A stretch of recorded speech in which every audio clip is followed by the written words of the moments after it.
Hello and welcome to pmclounge.com. This is chapter 3, the third video in a series of 6 videos about project management for non-project managers. So if you haven't seen chapter 1 and chapter 2 yet, I would urge you to go to first link in the description below. That is a playlist of all 6 chapters. Check out chapter 1, chapter 2, and then come back here and go for chapter 3. So let's get started.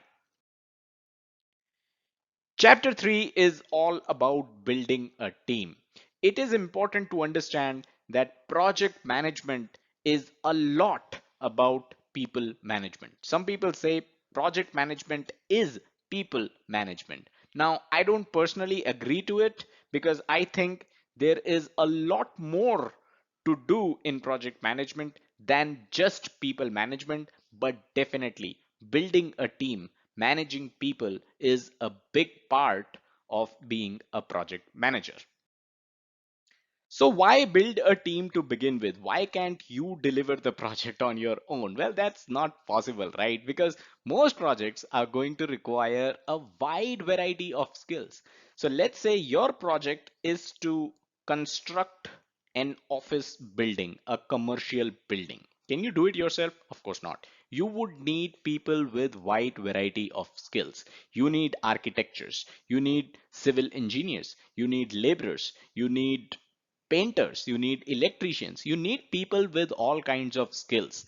And all these people are going to come from different backgrounds, and you need to make sure that all of them act as one team. So teams made up of people from a range of departments are often called cross-functional teams. So if you consider architects as one department, you consider civil engineers as one department, you consider painters as one department, you consider electricians as another department, and then laborers as another department. So people coming in from these departments, they are known as cross-functional teams. You have 10 laborers coming in, they are from the labor department. You have 10 painters coming in, they are from the painting department. So these are your cross-functional teams. As a project manager, you need to make sure that all of these folks, all of these different teams act together as one unit. And that's the third point. It gets tricky to operate with such disparate teams and act as one unit, which is what you're trying to do here when you try to build a team. So you as a project manager, you need team building skills. You need to make sure that all these people coming in from different backgrounds feel and act like one unit. Step one is to identify required skills. So you're building your team now, you're building a project team. Step one is going to be identifying required skills. I took an example in the previous slide about construction of a commercial building, and I gave you some of the skills, people with some of the skills that you would need as part of your project. But let's take another example here. Let's say you want to organize a team outing. You're the project manager for this project. You are organizing a team outing. And this team outing is also going to have an award ceremony. So how many people do you need? How many people with different skill sets do you need? So that's the first step. Identify the required skills. So who all do you need? You need a transport for the team, right? You need food caterer. You need supplier for the award trophies because this is also going to have an award ceremony. So you need a supplier for that. You need audio visual team. They are going to help set up the stage and any hardware that is required to keep the show running. You need volunteers as well. So these are some of the skills that you would need in order to organize a team outing that is also going to have an award ceremony. So that's how you identify the required skills for your project.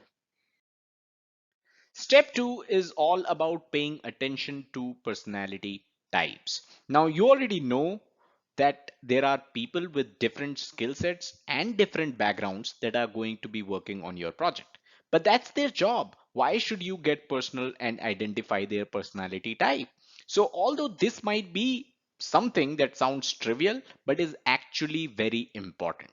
You see, once you understand someone's personality type, it gets much easier to deal with them. And remember, your goal in building a team is to ensure that everyone works together. That's why it is important to understand everyone's personality type. So this gentleman named Meredith Belbin, who was an academician, he identified 12 types of common team roles as part of his research in 1970s. Now these team roles need not necessarily be a formal job titles, but let's say number one is a leader. So a leader aims to get the best out of everyone, forms the team, sets objectives, monitors performance, provides structure. This is not necessarily a formal job title. A laborer who is not even the in charge of the rest of the laborers can also be a leader. So you need to identify the personality type of that laborer who is not a formal leader but shows the qualities of a leader so that you can delegate some of your leadership tasks to this laborer because he is someone who displays the personality type of a leader. And that's why it is important for you to understand and identify the personality type of different team members. Second is a challenger. Challenger is going to rock the boat, adopts unconventional approaches, challenges the accepted order, comes up with ideas. So if you know someone whose personality type is of a challenger, you're going to deal with that person accordingly.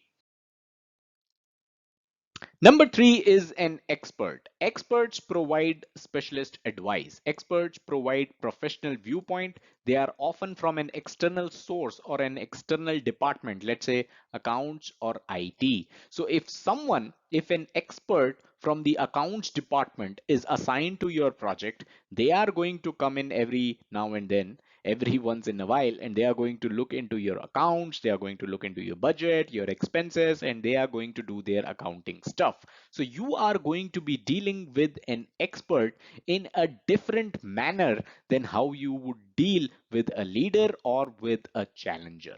Next is an ambassador. An ambassador makes friends easily. The ambassador is going to develop external relationships. They are going to understand the external environment.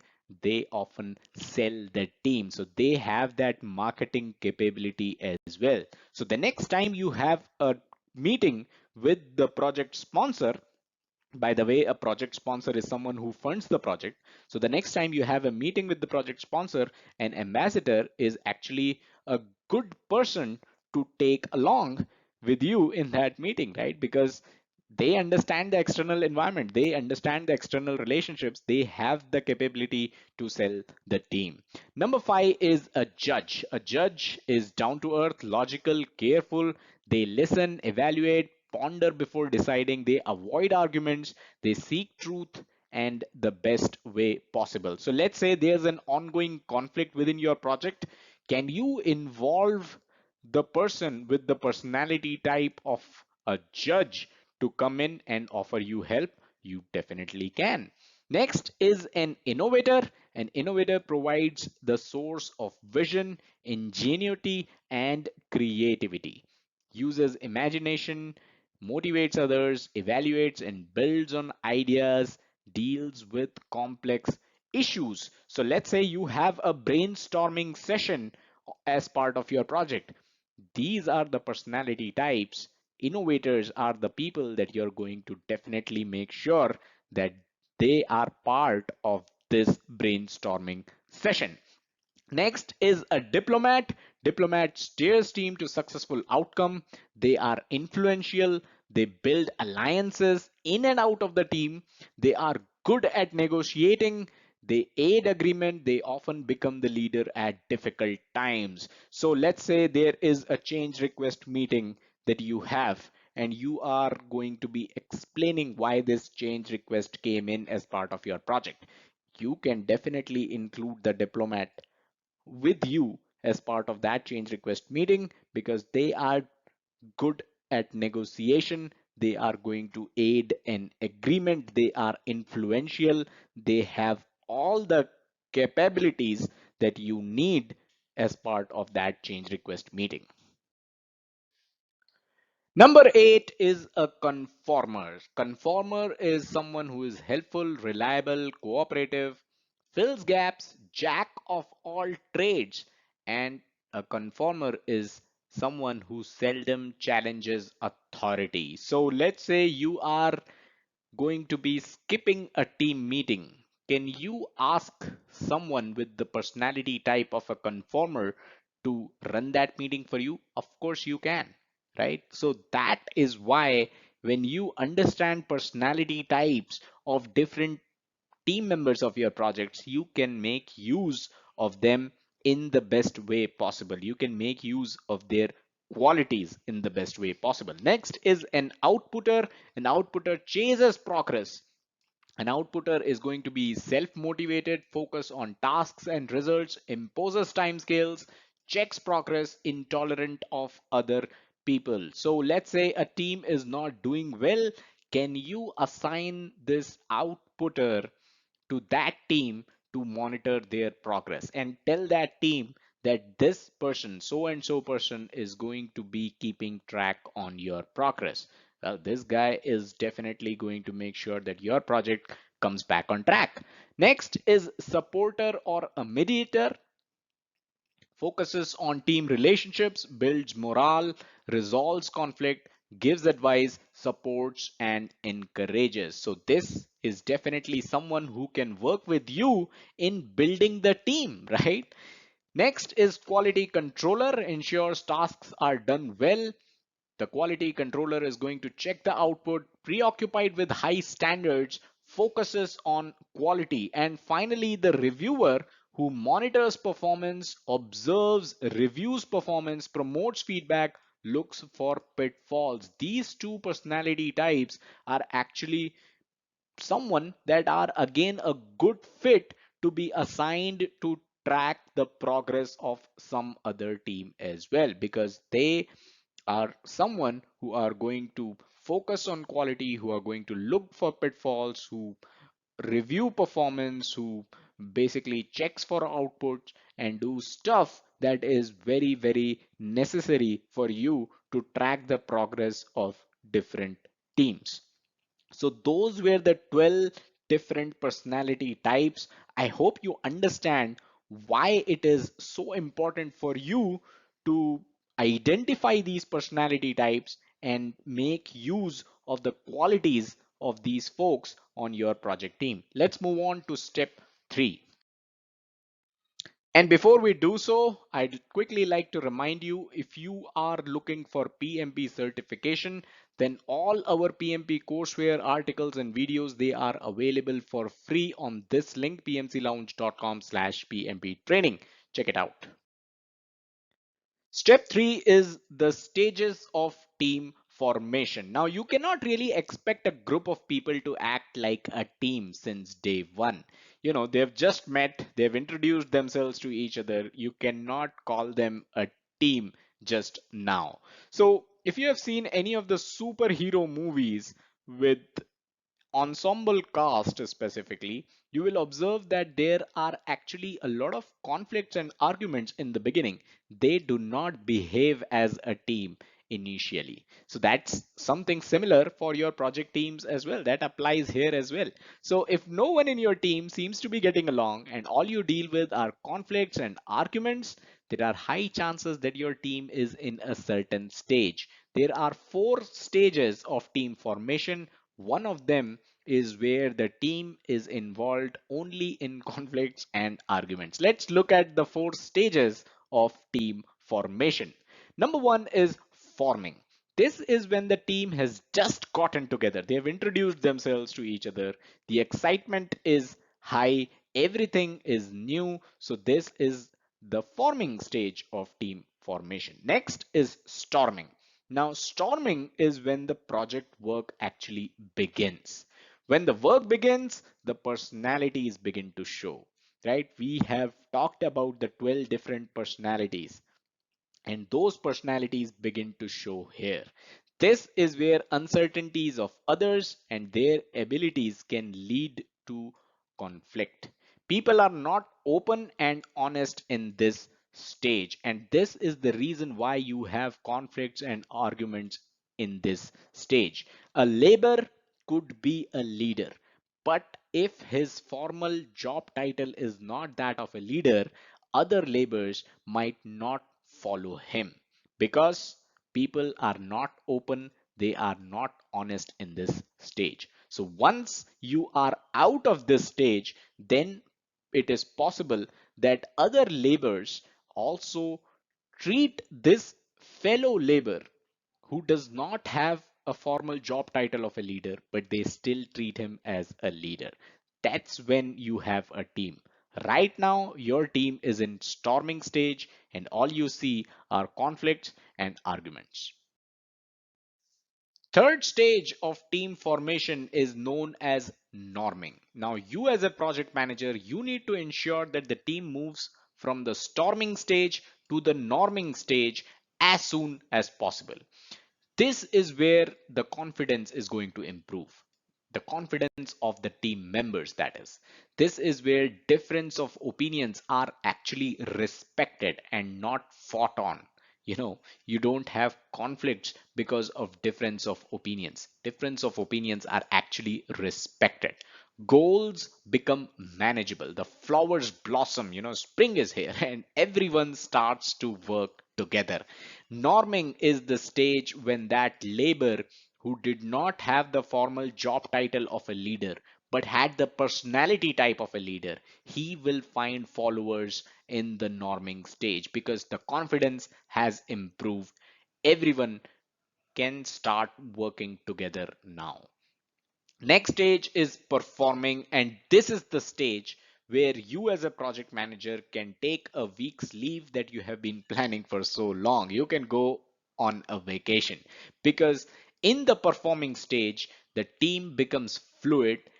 People take turns to lead, delegation occurs, so team members they grow and flourish, goals and targets are reached regularly and effectively. So people are going to take turns to lead the project even if you're not there. This is the stage when the project team works as a well-oiled machine. So we just discussed how it is important and it is your responsibility as a project manager to make sure that the team moves from storming stage to norming stage. But how are you going to achieve this? What should you do as a project manager to make sure that the team moves from storming to norming? So here are some tips. Tip number one is make sure the vectors are aligned. Now, what really is a vector? A vector, let's say this is your project. A vector is basically a force that pulls in a certain direction. So all your team members may have their own vectors, right? May have their own vector force. And vector force are basically based on their desires, their thoughts, their beliefs, right? So they may be pulling the project in their own different direction. You as a project manager need to make sure that everyone is pulling the project in the same direction. This process is known as vectorship. So if everyone is pulling the project in their own direction, this is going to be disastrous. In fact, even if just one person is pulling the project in a different direction, it can have an adverse effect. That is why you as a project manager need to make sure that you convey the direction the project needs to be pulled in. You convey the vision of the project, the goals that you're trying to achieve, and that way every project team member is going to pull in the same direction. The best way that you can get these vectors aligned is to create a working climate in which mistakes and failures are viewed as learning experiences. So every team member is going to feel in the loop. They are going to feel as if they are part of the project and they are going to be pulling the project in the same direction. So that's how you make sure that all vectors are aligned in the same direction. Second is to ensure free flow of information. You need to make sure that every team member has easy access to any information that they need to do their job. Next is promote open communication. So you don't need to keep any secrets. You need to allow team members to know everything that they need to know to do their job. Invite frequent feedback. People need to know how well they are doing. So this is what you do, right? You convey how well people are doing when you provide feedback. So you need to invite frequent feedback. If there are improvements that can be made, you should do that as part of your project. Next is more one-to-one interaction. Talk to your team members as people. Use the time to make sure they are happy and on the same side of things. Next is develop a listening culture. You can do that by making sure that people feel free to say what they think without fear and without anger. Even if they are the voicing minority, even if they have unpopular views, they should be able to bring those views forward. They should be able to express those views, and they'll be doing that only if your project has a listening culture. So these are some of the steps that you can employ to make sure the project team moves from the storming stage to the norming stage. Step 5, let's introduce the motivators and demotivators. Robert Yurzak, in his book Motivation in the Project Environment, talked about the top 10 motivators and demotivators. So it should be noted here that motivators and demotivators, they do not necessarily have a converse relationship. That means what motivates people doesn't mean the lack thereof is going to demotivate them. Very important. So let's say awards motivate you as part of your job, right? But if you don't receive any award, it is not demotivating for you. You're happy with your paycheck. You come into the office, log in your hours, and go home. If you don't receive any award, it is not a demotivation for you. But if you receive one, it can be a motivation for you. So let's take a look at the motivators and demotivators. And remember, these are ranked. This is not a serial number, but a rank. So first rank in the motivators department goes to recognition. If you receive an award, you are motivated like anything. But here you see in demotivators, you don't see recognition anywhere. That means having recognition, having some kind of award, winning some kind of award could be a great motivator, but not winning it need not really be a demotivator for you. Next is achievement, responsibility, team, peer relations. So relations with your peers, salary, relations with the project manager's leadership, work itself could be a motivator, advancement or promotions, personal growth is also a motivator. So these are the top 10 motivators. Let's take a look at the demotivators. Relations with the project manager is actually a demotivator. So this was something that showed up in motivators as well on rank 6. If you have good relations with the project manager, that means it is going to be a motivator. But if you have bad relations with the project manager, it turns out this is first rank demotivator for you. Team peer relations, again something that showed up as part of motivators as well. So if you don't have good relations with your peers, it can be a demotivator as well. Salary, again, something which was part of motivator as well as demotivator. PM's leadership, security. Security is something which does not show up as a motivator, but is definitely a demotivator. That means if you have job security, it is not necessarily a motivator, but if you don't have job security, it is a demotivator. Work conditions, again, something which does not show up in motivators but shows up in demotivators. That means good working conditions is not really a motivator, but bad working conditions is actually a demotivator. Organization's policy, team subordinate relations, something that doesn't show up in motivators, is your relationships with the subordinates. If you have good relationship with your subordinates, that's actually not a motivator. But if you have bad relationships with your subordinates, then it is actually a demotivator. Personal time, if you don't have personal time, it is actually a demotivator. It doesn't show up as part of the motivators. That means having personal time doesn't really motivate you, but not having personal time actually demotivates you.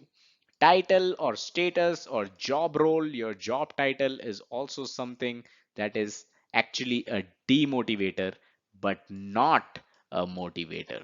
So those were the top 10 motivators and demotivators.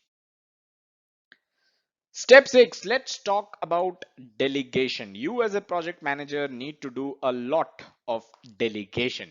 So delegation is actually not something that's easy for beginners, especially if you have worked as an individual contributor or as an IC.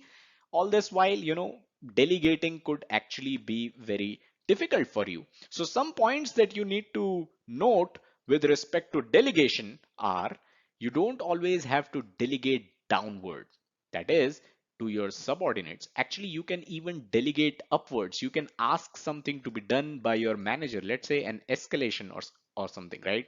That's where you can ask your manager for help. You can also delegate sideways. That means you can ask your peers for help as well.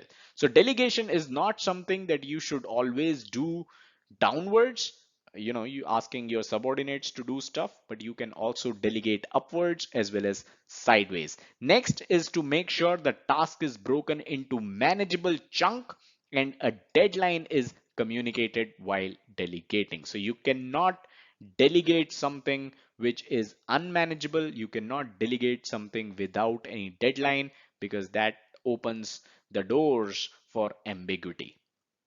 Third is clear communication, and maintaining records is a must. When you delegate, you need to maintain records because it might get lost in translation as well. So how do you actually delegate? Let's look at it. The level of experience and the degree of supervision required when you delegate. So if you are delegating to a new or inexperienced member, what is the degree of supervision required? You need to tell the person what to do. You need to show them how to do it. You need to tell them when to report back, and you need to review and provide feedback. So this is the kind of supervision required when you delegate the work to a new or inexperienced member. Next, less experienced member. So this person is not new, but has less experience. So when you delegate work to a less experienced person, you need to tell the person your desired outcome. You need to plan the steps together, and you need less frequent checkpoints as compared to when you delegate to someone who's new or inexperienced. Next is more experienced members. So when you're delegating to someone who has more experience, you can tell the person your desired outcome, something you did above as well. You need to allow them to plan the steps. So you're not planning the steps together, something which you did above, but you are actually allowing them to plan the steps themselves, and you can discuss with them when checkpoints are necessary. Finally, when you're delegating to an experienced member, you need to explain the desired outcome. You need to explain the time scale or the schedule.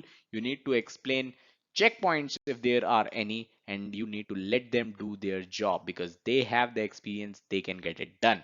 You need not abdicate all responsibility as a project manager. You are still accountable. So you cannot abdicate all responsibility. You have to be accountable even if you are delegating the task to an experienced team member.